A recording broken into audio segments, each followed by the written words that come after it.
Lê Trinh hon cả đi áo lo nhìn trên sông để thang á la.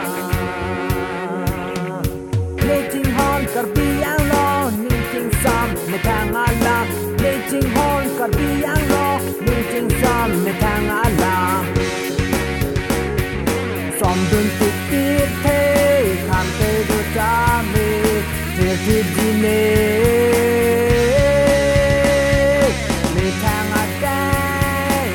Con xin nê lang mê ong cả bia bên đây xanh mà rong ong mê thang á rong lang mê ong cả bia bên đây xanh mà rong ong mê thang á rong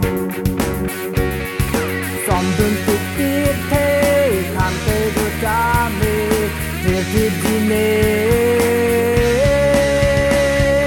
mê thang á cái rai con xin nê.